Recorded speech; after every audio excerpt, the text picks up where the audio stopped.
Hi there, it's Unicorn and Happy New Year! I hope you all have a wonderful 2019. And to kick off this year with a positive vibe, I decided to talk about the top books for me in 2018.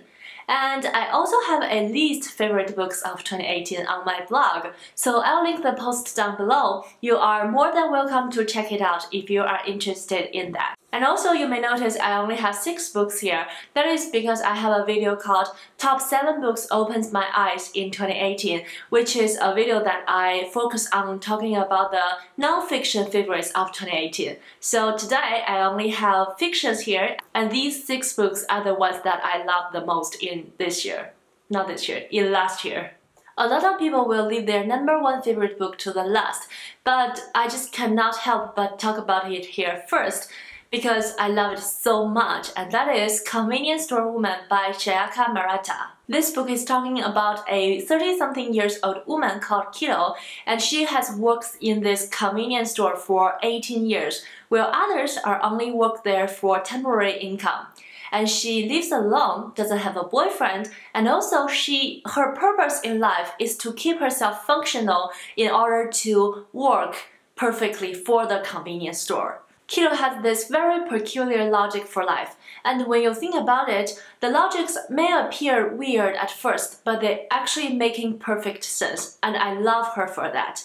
And also, Kito, because of her abnormal lifestyle, Kito faces a lot of pressures from others, from outside world, family and friends. So throughout her story, you follow Kito of how she deals with the pressure and how she observes others. I haven't read something this unique for a long time, or almost forever. The writing style is very light and clear, and the story was very intriguing. And the following 5 books I got here doesn't have an order, and the next book on my list is When I Hit You, or A Portrait of the Writer as a Young Woman by Mermaid and Mr.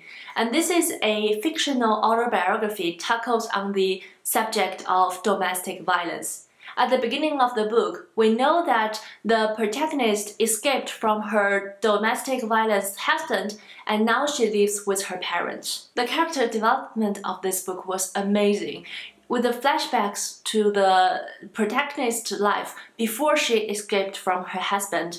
You see that her husband is such a smart and professional professor in daytime, but also an aggressive and manipulative husband in their marriage. This book has a special writing style which makes you don't see major plots in the book.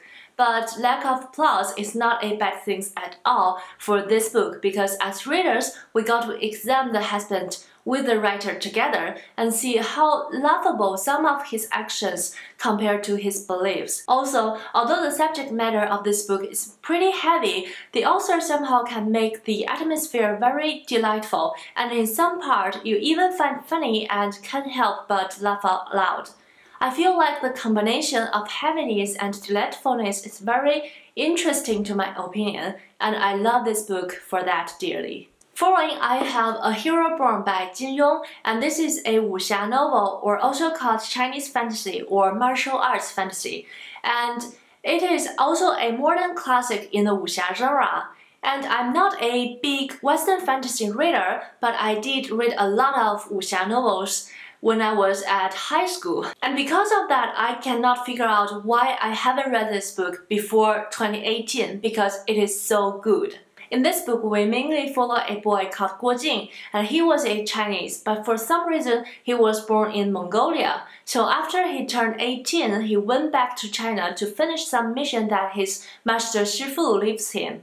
And on the road, he met the love of his life and also my fictional crush for 2018, which is a brilliant girl called Huang Rong, and he met a lot of other interesting people, and he found out why he was born in Mongolia and all the tragedy behind his family, and he grew up to be a hero, hence the title, A Hero Born.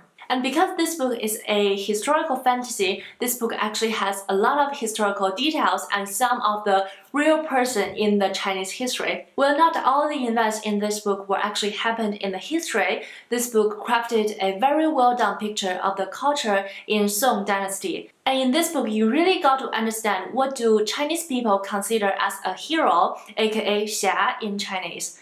And as I mentioned before, I don't really understand why I haven't read this before. And the good news for this is an English translated version, and it was translated into English for the first time in 2018 by volumes. So the second volume will come up like in 2019. So I highly recommend you to check them out. Following, I have a book that surprised me with its wonderful writing, and it has the most beautiful written language and the most beautiful cover as well. And it is The Mermaid and Mrs Hancock by Imogen Hermesgauer. And on the contrary of the title, this book actually has very little to do with the mermaid. This book focuses on a man called Mr Hancock, and he is a businessman who finds a mermaid one day. This finding attracted a lot of people in town to see the mermaid, including a woman called Angelica. Angelica is a high-end prostitute who lives in this fancy life, so of course she wanted to see the mermaid and meet Mr. Hancock. I have to say that I only give this book 4 stars when I read it, because in the middle, especially the second part, I feel like this story was a little bit predictable and the plot is a little bit off. But as soon as I went to the third part, this book surprised me in every angle in a good way, and the writing is so amazingly beautiful and the plot was brilliant. So all of the writings or the written languages, however you want to call it, and the third part made this book so special and so attractive to readers like me, because I always like books in a very brilliantly written languages. So needless to say that I really love this book and especially appreciate it for its writing. Second to the last, I have another historical fiction called The Last Quarter of the Moon by Chi Zijian. This is a book about an ethnic group in China called Evenki. They hunting for a living, they migrate with the seasons, and they believed in shaman. The story was told from an old woman's perspective and showed you the changes of their tribe throughout the times, from the beginning of 20th century to the Second World War to after the establishment of People's Republic of China when they got modernized. The pace of this book is a little bit slower than others, but the language is very poetic, so make this book very soothing when you read it. And because of the culture of the ethnic group is so different from the culture that we know, or at least I know, I found this book very atmospheric and I like it for that. In this book, life and death come and go without hardness.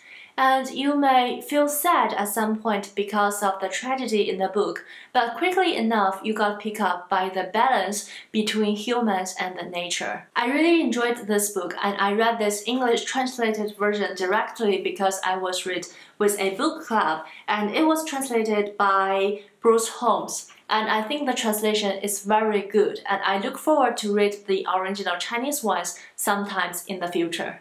The last book on my list is a classic, and it is it's upside down. It is The Great Gatsby by F. Scott Fitzgerald. And I don't think I need to introduce this book because everybody knows the story. It's about a man called Gatsby, and he is a new money in New York. He's also a love chaser. He purchased this huge house and hosted parties every night just to impress a woman he loves called Daisy. He lived in his short-lived love dream and he doesn't understand the rule. This book was like this glamorous party. After you find yourself involved in it, you find everybody was gone. This book was very short, so does The Dream of Gatsby's. And after you read this book, you will forever remember the flashy life that the people in this book had. And you will forever remember Mr. Gatsby, a man who seems like powerful and rich, but very sad inside. And among all the cover designs for this book, I think this cover fitted the quality of the story the best. And not to mention, for Gatsby and Daisy, they only love gold. And I love the book for its shortness, for its dreamy atmosphere, and also I love the emptiness you got from reading it. And that is all for my top books for 2018. I hope you enjoyed this video, and again, if you are interested in my least favorite of the year, you are more than welcome to check out the link down below. And don't forget to let me know your favorite book in 2018. And again, Happy New Year and happy reading, and take care of yourself. I will see you in my next video. Bye!